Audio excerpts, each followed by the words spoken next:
hate for hate crimes.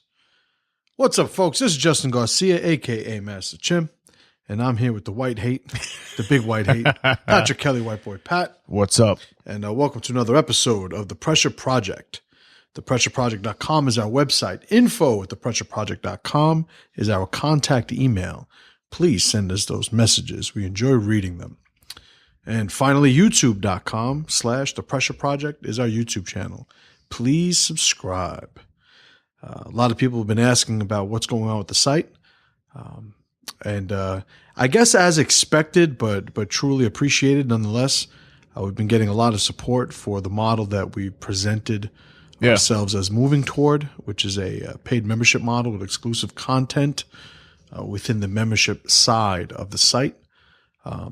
Stay tuned. We're making moves. We want everything to transition as seamlessly as possible when it does. But remember, all the episodes of the podcast will be completely available, downloadable as usual.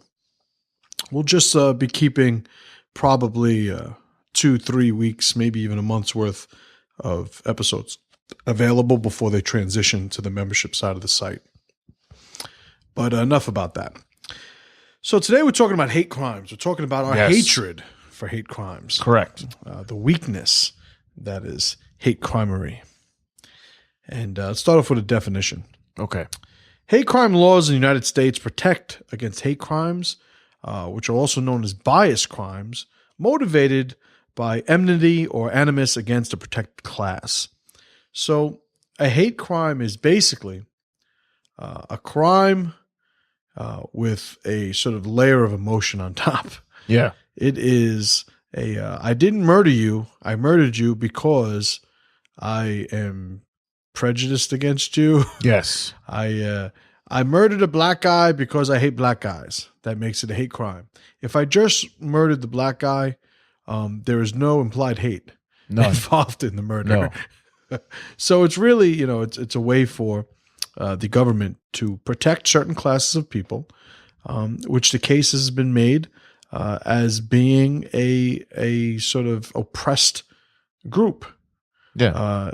In need of the protection of the federal government, because nobody stands up for the little guy like the feds. Like the feds. Haters gonna hate. Haters gonna hate. So we have three big things that the federal government is usually on the hook for proving when designating something a hate crime. Yeah. First is the animus against the victim must be explicitly articulated. Okay, so it needs to be completely articulated that this person did this crime because of this, prejudice or animus against the group or attribute or aspect of this individual that is exclusive or not relegated solely to said individual.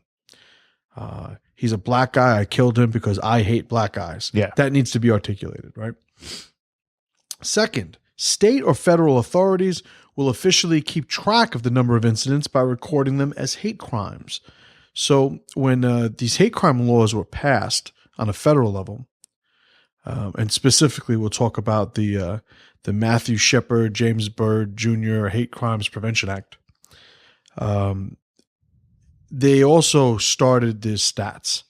So if somebody wrote, kike and a fucking swastika on the wall of a synagogue, even though nobody maybe somebody wasn't apprehended, it would still get statistically recorded as a hate crime. As a hate crime, okay.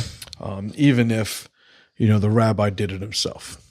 So there was no sort of prerequisite of proving the validity to any high degree of standard to at least sort of be noted statistically. And third, hate crimes carry with them penalty enhancement, usually meaning not penal enhancement, penalty enhancement. Yeah, like the pump. Right, like the pump. Usually meaning stiffer sentencing. It's over now. Because they're understood as injuring not only an individual but a community. I see. So it is, if I kill this guy because he's black, I require more punishment than if I were just killing him because me killing him because he's black represents a slight to the greater black community, I guess. Yeah. I don't know. I think it's all nonsense. It is. Like Son of Sam, is that hate crimes because he was killing couples and he was hateful against couples? Well, it really depends. And, it's a valid question, Yeah. whether poised ironically or not, but a valid question. But it really comes down to, well, is the group that he was hating protected? Oh.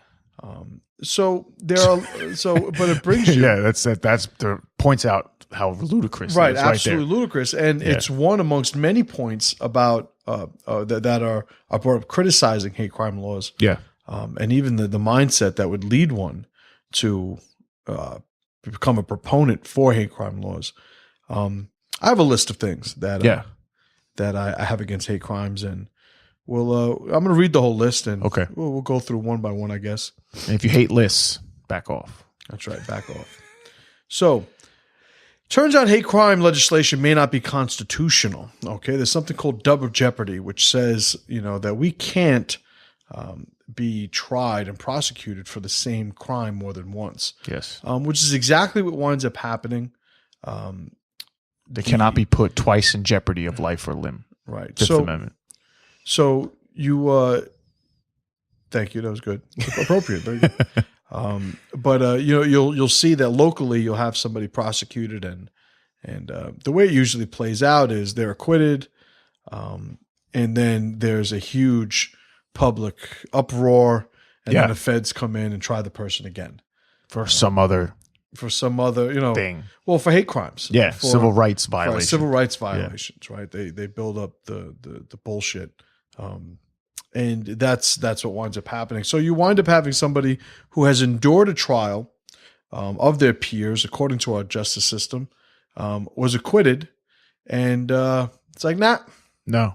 Now there has to be a count of how many people with pitchforks and torches outside the castle walls are there, and if there's a minimum number of people met, in swoop the feds and they retry them for civil rights violations. Because the first trial didn't pertain to any violation of a victim's civil rights. None. So it may not be constitutional. Okay, Congress may not have had the authority to sort of give the federal government this power, right?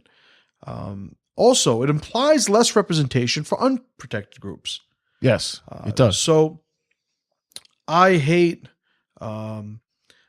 Koreans. I hate blacks. I kill a Korean because he's Korean. I kill a black because he's black. Maybe I don't have the same sort of gravity of penalty for killing the Korean as I do the black. Maybe, and that's a very simplistic, representation. Probably not one, as I'm thinking about it. Is what if it's effective. I hate white people? White people. It could be that. It could be I hate people that drive cars. Yeah. Right. But people that drive in cars isn't a lobbying group with pitchforks and torches outside the castle wall. That's interesting. So nobody ever managed to get them protected. So somebody who's murdered for that reason, even though, maybe on the surface, conceptually, it's the same thing as me wanting to kill somebody who's black. It's for this, whatever reason. I guess when you kill somebody. What if it's a black guy driving a car? Well, I don't know. That might be double jeopardy. Oh. Might be double homicide. I don't know. They're going to start trying the bullet. They try the knife. Have a trial for the bullet. This bullet violated his civil rights. So, you have it's the slippery slope, and this is it's so easily transitioned into the ludicrous. Of course. But you have an implied less representation for unprotected groups. Yeah.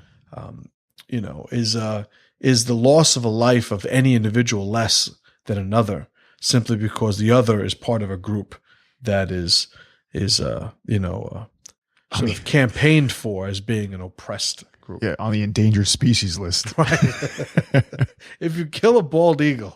Yeah. It's like kill a black guy, he's on the list. Mm-hmm. Can't do it. Right. So another thing, it promotes campaigning for victim status. If you're a unprotected group, why wouldn't you want to become a protected group? The ridiculous nature of these laws are based, probably significantly on the notion that they're going to prevent these crimes. Yeah. Well, if I am a Cambodian refugee, and I just escaped my country. I came here. I escaped death. I came here, and I want to make sure that shit is better here. Yeah. I want to campaign for, we're an oppressed group, and people have been trying to bother us all over the world. And I want to be represented and protected by these laws as somebody who was often victimized by hate crimes. And this is how it happens. There becomes a benefit, of course, in campaigning to become a protected group, right?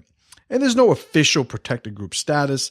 It's really just how do I leverage and campaign for my group in raging society, when it's made a victim of anything. So that makes sense. Another critique I have of them is that they're completely subjective criteria based on lobbying and public pressure. So it's always going to be that, the feds are going to come in to Ferguson after a situation like Ferguson. The feds are going to come after Zimmerman. The feds are going to come after the Rodney King officers. The feds are going to come after those people who the public deemed sort of worthy of the witch hunt. Yeah. And it's subjective. It is completely devoid of the integrity and dignity of our justice system, as flawed as it is, the best one on the planet, by the way. And, it allows for emotions to become a contributing factor in legal process. Yeah, unfortunately. And it's ridiculous. Now, if someone left crackers in my mailbox, that hate crime? By crackers, do you mean little white people? Yeah. No, I like the saltines. And not Ritz, because Ritz wouldn't be. It might be, but, well, you know what? It wouldn't be. No. The reason I say it wouldn't be because of the next critique I have. Oh. Which is laws already exist to punish crimes. Yeah. So when you talk about, a hate crime, you're talking about some sort of elevated penalty or punishment. Yes. For this crime, almost inferring that the penalties that exist already do not suffice. Yeah. Well, if you kill somebody because they're black in a death penalty state and it's premeditated, you're going to be put to death. That is correct. If you kill somebody that isn't black under the same conditions, you're going to be put to death. Like, we have death penalty states. We have states where you receive life in prison. Like, crimes are already on the books. They are. Yeah. And ready to punish people who qualify for them. So that is correct. This isn't sort of filling in a gap, so to speak. True. This isn't finally putting these people on the hook. It's really just a popularity contest. That's true. Next critique, they try and fix social ills through longer prison terms, which, and I put this here, which disproportionately affect the poor, by the way. It does. Which is something I find ironic. When we get to the pressure player, we'll deal with this a little bit more in depth. But, it's you'll have the liberals, the ultra liberals, the champions of the poor, arguing for these hate crime laws. When, disproportionately the poor people are the ones that are being affected by them. All right. So you can, on one hand, argue that, minorities are disproportionately policed and run through the legal system, and then become a champion for skewing and more heavily penalizing certain crimes over another. It's contradictory in nature. It is. So there's that. And then lastly, my last critique, more of a general critique, these hate crime legislations and laws have never empirically been proven to even work. They're not a very good deterrent at all. So there is barely a correlation, never mind any degree of causality, or effect or deterrence. Yeah. So these things don't even work. So what do? They satisfy people's emotions. They do. Yeah. So statistics are kept by the FBI. Statistics are kept by the U.S. Department of Justice, and sometimes these statistics paint a picture using only the colors of the painter. Right. So the painter gets to decide the picture that's painted. And with the FBI statistics, the bias statistics, which are always, used to sort of prove this epidemic of hate crime and bias crimes. What most people don't know is that statistics kept by the feds on bias are completely voluntarily reported by police departments. I see. So police departments get to package this information and send it off to be processed as part of the statistics kept on this. They get to paint it anywhere they want. Right. You got problems? Those problems are now birds. Right. Exactly right. Very good, Patrick. Please, very good. So you have this skewed way of keeping these metrics, right? But even when you skew them, sometimes it's absolutely ludicrous. And I brought this up here. In 2013, there were 5,922 single bias hate crime accidents reported. So you'll notice in the news now, transvestites, transgenders, cross-dressers. Gender identity disorder. Right. Those people. Yeah. They are becoming more and more prevalent in the national conversation when it comes to oppressed groups. The bathrooms, all that stuff. So out of almost 6,000 cases of bias that were reported, not 6,000 cases of crimes, but things that were specifically denoted and articulated as being hate crimes, 0.5% pertained to some sort of bias according to gender identity. That's a small number. Well, you do the math, and it winds up being 29 cases. 29 cases out of almost 6,000 were dealing with gender identity issues. So, as is often the case, you find this. They say the squeaky wheel gets the oil. Yeah. You find these little groups that have amassed this tremendous leveraged lobbying power and representation, and they wind up skew the perception of their oppression. They do. And much is the case with many of the groups that are reflected with this. One of the things that you don't realize is that in other forms of statistics, specifically the U.S. Department of Justice statistics, these are taken by interviewing victims. Okay. So these aren't voluntary reports given by police departments. They're rather an individual interview and survey done with the actual victims of the crimes. I see. In 1999, according to the U.S. Department of Justice statistics, there were about, now listen to this. Yes, I'm ready. 197,679 black on white violent crimes. Almost 200,000 black on white violent crimes compared to about 8,198 white on black violent crimes. That's a big difference. So rounding to make numbers simple. Sure. 200,000 black on white, about 8,000 white on black. So we've had Colin Flaherty on. We've had different topics discussed concerning the skewed perception of what's actually going on out there. And when it comes to hate crimes, I think you'll find more of the same. You'll find the usual suspects. No pun intended.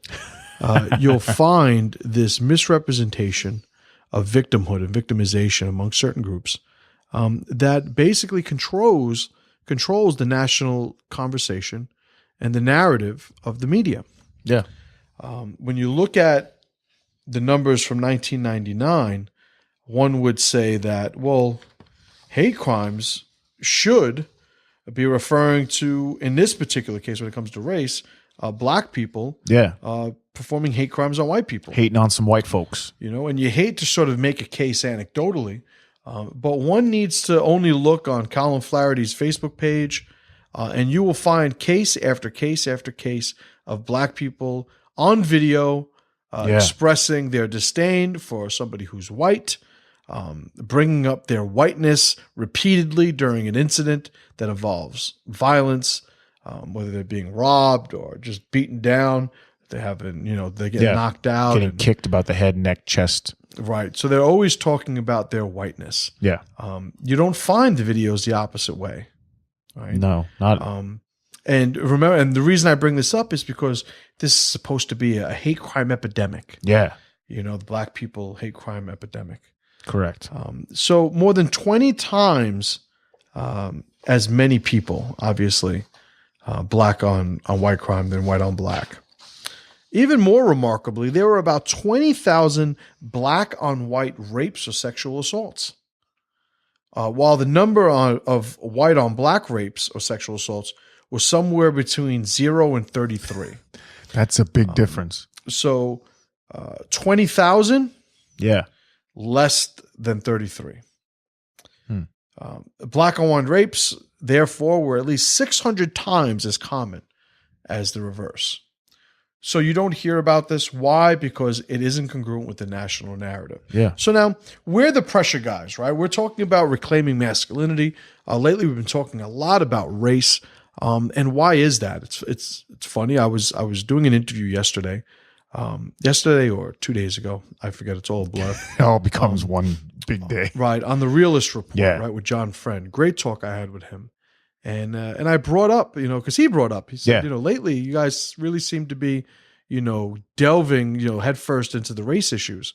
And the reason I bring that up is because I see a group that is embracing weakness, and I see a group that is monopolizing the conversation because of their weakness. And I think that we need to move on.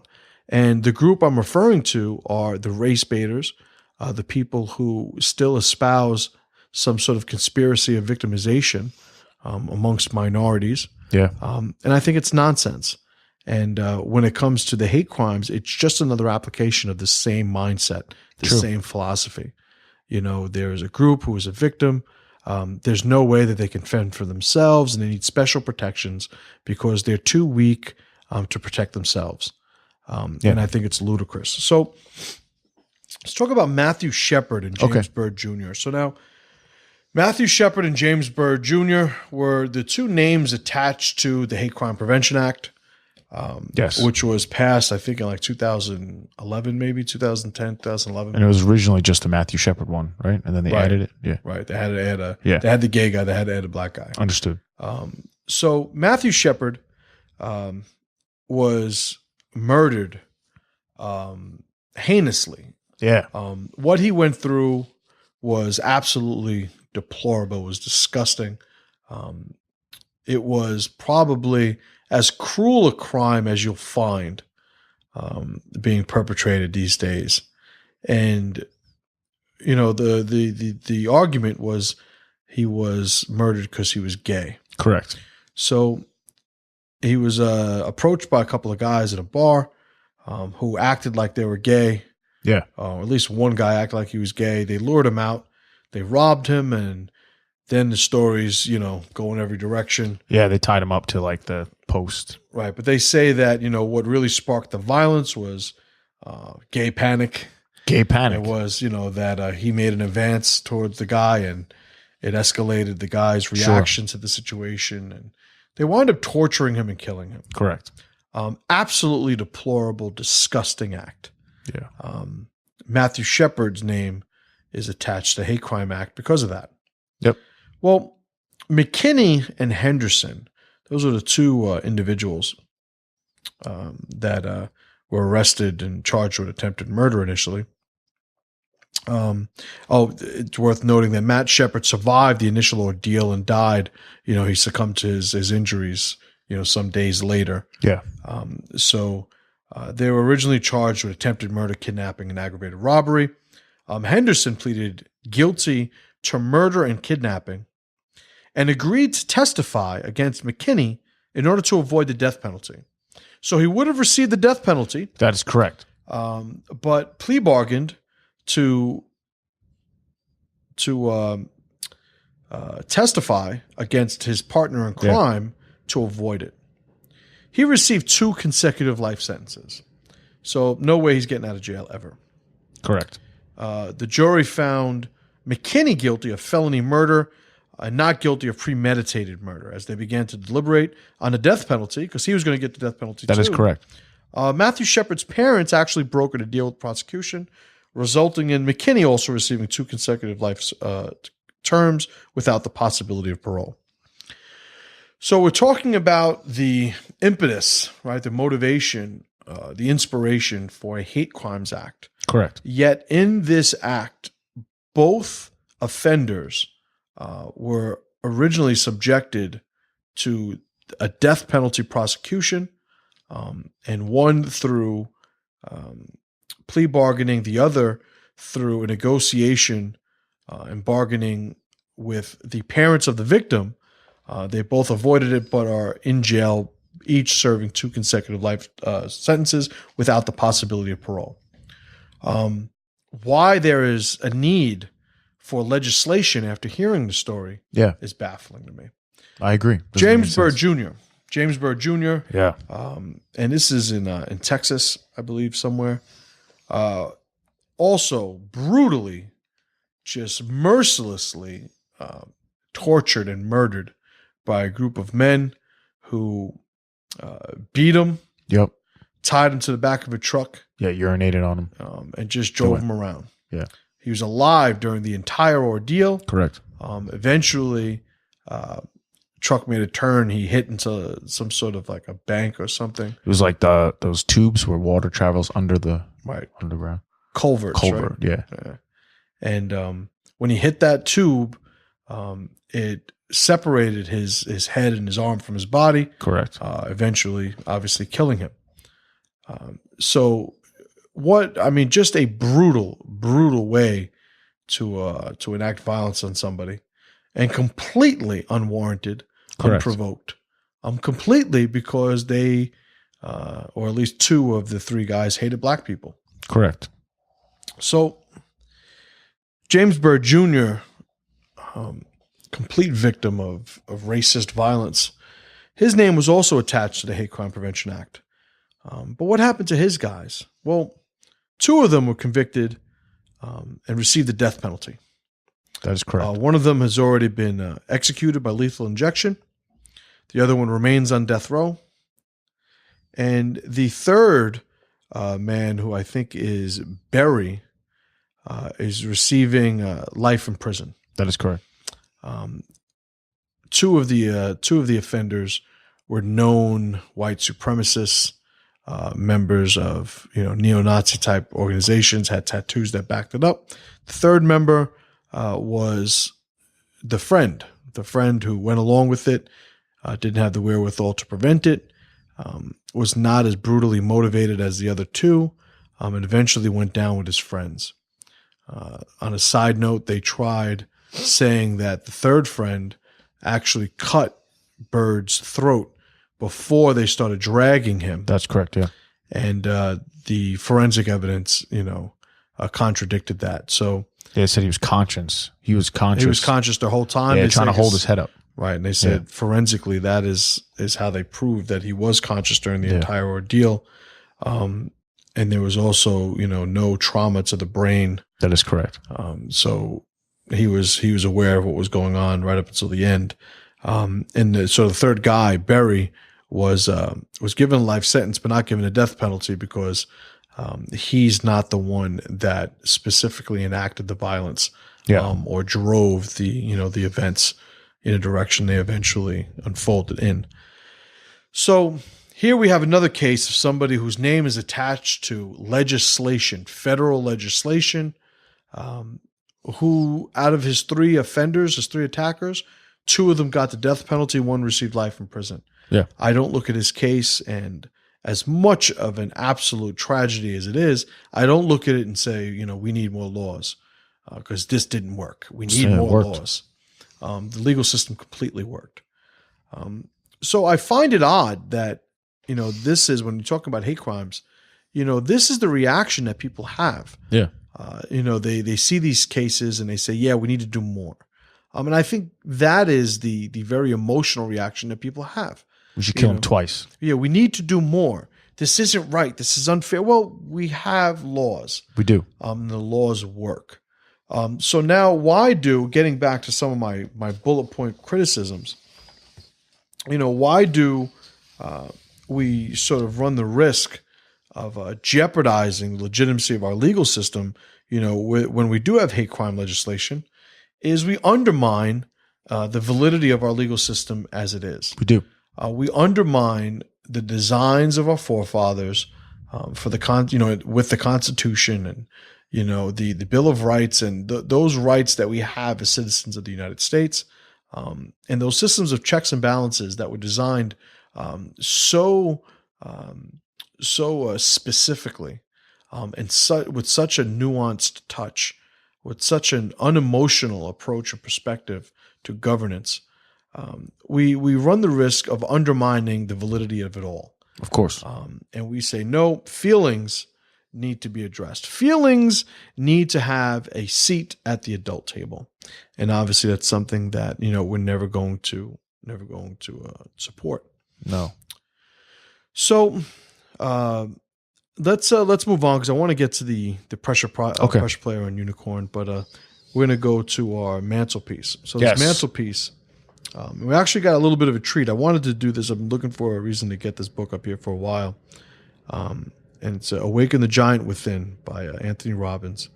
And I'm a tremendous fan of Anthony Robbins. It's legit. Some people can't stand him. I got to see him live last year. That's cool. For the first time. And the dude is just a master of his craft. He's good. Now I'm a copywriter. I'm a marketer. I understand public speaking. And I went to his event, and you talk about just a master level execution of running a live event. Anthony Robbins is in a class by himself. But besides all of that, this book is a book that I used over and over again in my young adulthood to get over a lot of humps. Yeah. A lot of sort of self-fulfilling, prophecies through negative thinking and a lot of obstacles that I put in my own way, and I worked through it.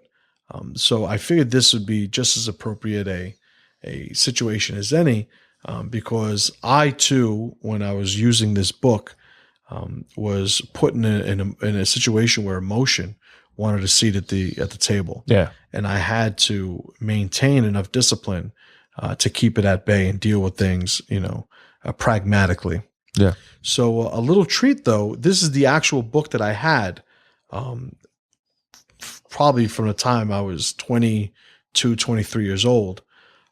And maybe even earlier than that, maybe 22, 23. And I have the book in a bookcase. I told you to go get it off the bookcase. You bring it over. And what do I find? I find actual notes. That's pretty cool. From almost 20 years ago at this point. And you see the papers like browned and aged. And you have on the top, it says National Life of Vermont. That is the company that I worked for a stint as a life insurance salesman and an estate, pretty cool. And it says from the desk of Justin Garcia, which is awesome, which is pretty cool. And it has all of these notes. These are the notes that I took while going through this book, and not wanting to share too much of my personal stuff. But all right, well, here's one of them. I'll put myself under the bus. These are things that I was writing going through this. I have listed here. I'm scared of failing. I don't know if I have what it takes to make it. I mean, these are the things I was dealing with in my early 20s. It's pretty cool. How do you like this? Here's one. I want you to read this out loud. All right. Just number one. There's no immediate pressure to succeed or impress. I can talk the talk without having to walk the walk. So it's funny, I'm just looking through these things now, which is pretty cool. I mean, I'm gonna read all of these in depth, after the recording. But here I am talking about pressure. Yeah, I'm saying there's no pressure. Yeah, I'm allowed to talk the talk without having to walk the walk because there's no pressure. Yeah, you fake it till you make it, that kind of thing. Yeah, so that's pretty cool. Yeah, a little time traveling. It is insane. I don't mean to be sitting here on video just reading, during poor guys are listening to the audio and they're like, well, am I disconnected? But this book, am I a tremendous fan of the book? Absolutely. The proof's in the pudding. Too often with books like this, you'll find the naysayers criticizing the intention, criticizing the sort of suspension of disbelief, criticizing all the things that are required to sort of put yourself in the mindset to receive power, Yeah. from books like this. And I'll say, you could be that guy if you want. Sure. You could be the guy that sits there and undermines, the power and validity of all these things that have been proven over and over again to help people. Yeah. Or you could be the guy that admits that he's flawed, admits that he's got work to do, Yeah. and would rather be about it to talk about it. Yeah. Who gets right to work and starts working on that stuff. Right. So, Awaken the Giant Within, incredible book, and I look forward to reading the rest of those notes after this recording. It's very cool. So, back to the subject at hand. Yeah. Pressure player. Pressure player. The pressure player for this episode is the Sylvia Rivera Law Project.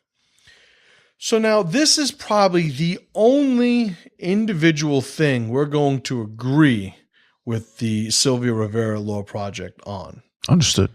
Sylvia Rivera was called the Rosa Parks of the transgender community. I see. So, What does that mean? Like she was on the bus? She was on a bus, apparently. I see. She was a man who identified as a woman. Okay. And then had the equipment. No, I don't think so. Okay. I don't know. I don't Sure. know. But was Irrelevant to the story. Was a champion for transgender and gay rights in the 60s and 70s in New York City. Took part in the Stonewall riots, Okay. which occurred at the Stonewall Inn down at the city, which is a pretty cool story. You talk about the history of New York City. And they say that incident was the impetus for the gay rights movement Okay. in the United States. But there are a lot of things we're not going to agree with this law project, which is run and sort of managed by gays and transgenders, and I don't think that's a prerequisite, but that's sort of like what has happened. So Sylvia Rivera herself is not part of this group. She died, by the way, like end-stage liver disease, from drug abuse, living on the streets, things like that. But her namesake is used for the project. I see.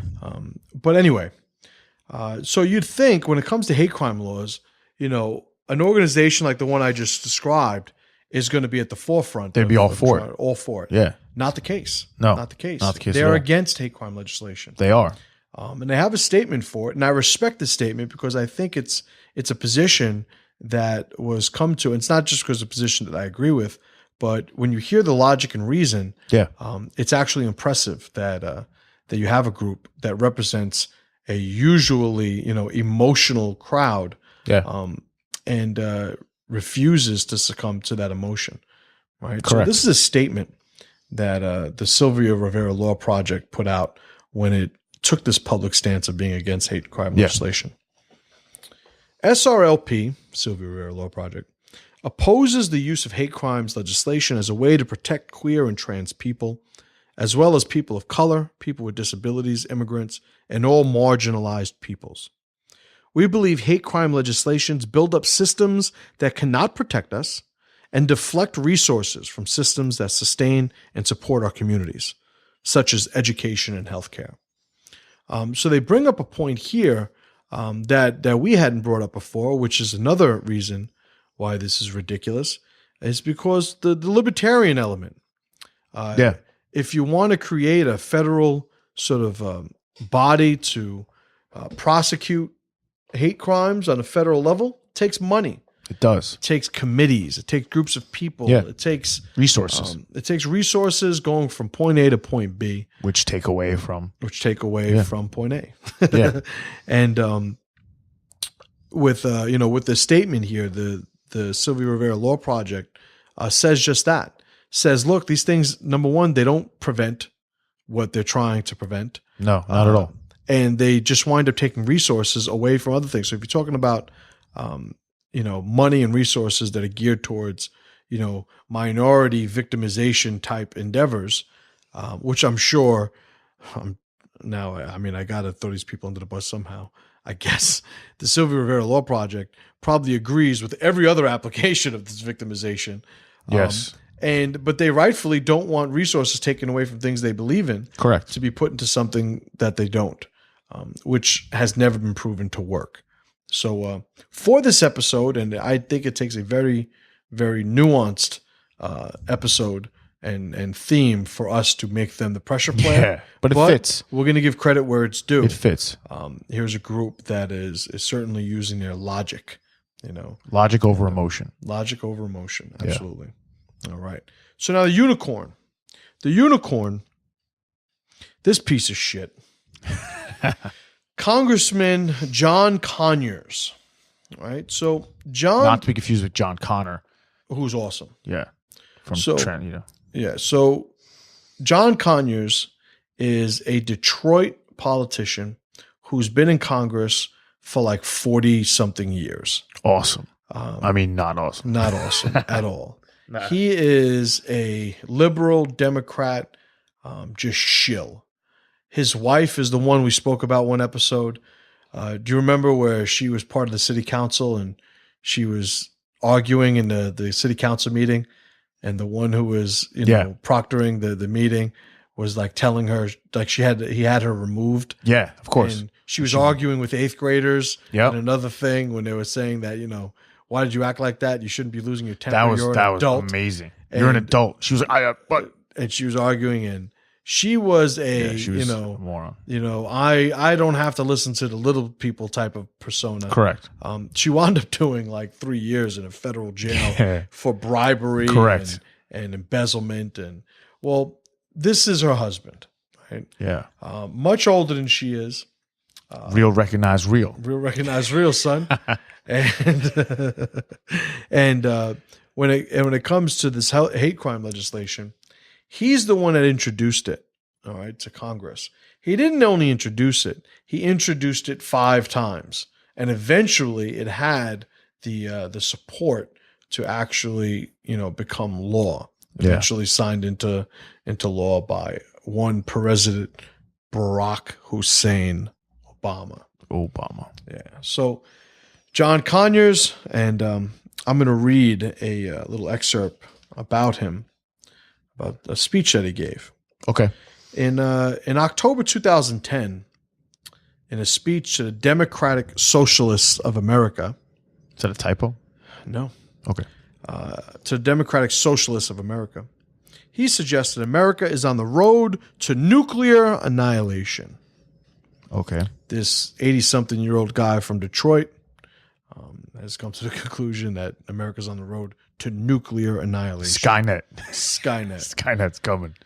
He denounced the war in Afghanistan, and he called for the implementation of a one-world concept in which nations are beholden to multinational organizations and international regimes. So this is the crony capitalist wet dream. Yeah. That there is a government that controls everything. Yep. There is a game to be played. There is a machine that could be weaseled into, and sort of the resources just sapped like a vampire, on the backs of others. So with John Conyers, we see, as is the case for, I would argue, so many proponents of hate crime legislation, you see that at the fundamental core, they are opposed to so many things that we deem American. Correct. Adherence to the Constitution, our basic Bill of Rights, the idea and notion of liberty and freedom. I'm allowed to hate somebody because they're a Jew. I'm allowed to hate somebody because, they're Korean. I'm allowed to hate somebody because they're a vegetarian. I'm allowed to hate. You are. Hating is legal. It's the action that is illegal, because now my beliefs have become kinetically charged. Correct. And lead to the violation of another's basic rights as an American citizen. Correct. Well, that action, that kinetic transition is already protected with our laws. Exactly. So hate crime legislation is not something that has ever been needed, nor will ever be needed, but it does begin putting us on a very slippery slope to the world of thought crimes. Correct. Because now you did it and it's bad, but you did it while thinking this, so it's bad plus one. Yeah.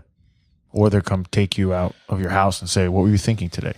Right. We don't like that, so you have to go with us now. Right. So break it down, Pat. I'll break it down. So, hate for hate crimes. In its very nature, hate crimes are based on emotion.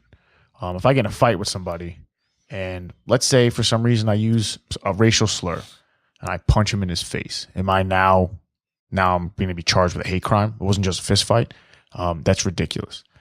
And it's ridiculous for a lot of reasons, but mostly because of the double standard, the fact that it doesn't go both ways. And it should just be, if that's the case, it shouldn't exist. It's silly. If they need a hug, we can, arrange some sort of hug program so everyone who feels like they're being hated on could get a couple of hugs, extra hugs, make them feel better. But overall, it's ridiculous. If you kill somebody, you kill somebody. If you kill them, for whatever reason, it's really irrelevant. You killed them. So for this, I mean, it's all nonsense. We should get rid of it.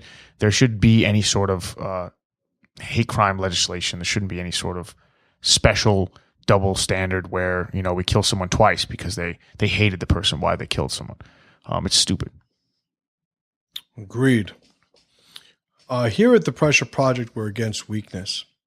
We're against the mindset that motivates one to camp out and anchor himself to the rung on the ladder where they currently reside. Everybody should be looking to become stronger. Everybody should be looking to become more powerful. Well, part of becoming more powerful is building up an immunity for those trivialities that don't exist in the real world until you make them exist in the real world. If somebody calls me a name, I get called names. I get my life threatened constantly on the internet. I don't react in a way that would resemble my reaction should somebody actually act correct on those thoughts and those positions. If somebody threatens me, there is a certain reaction. If somebody goes to actually kinetically transition to violence, my reaction is going to also reflect a change. Having a hate crime as some sort of amplified protection for a group of people is, in my opinion, the same factor as all of these social programs which undermine the strength, autonomy, and sense of self-reliance of minority groups. Protect yourself. How do you learn how to protect yourself? Very early on, you have everybody else stop protecting you. You need to carry your own weight. Here at the Jungle Gym, we don't allow anybody to help anybody else off the floor. Because at the core of who we are as individuals, we know that being self-reliant and being able to sort of pull our weight is at the very core of what it takes to be a man, what it takes to be strong, what it takes to become more powerful. Thank you, folks, for listening. It's been a great conversation. I enjoy that finally we had the opportunity to speak specifically on hate crimes and legislation and the ludicrous nature. We appreciate you guys spending the time with us. Please check out the website at thepressureproject.com. Info@thepressureproject.com is our contact email. Send those messages. We enjoy reading them. Aside from that, we look forward to speaking to you on the next episode. And as always, brothers, pressure to power.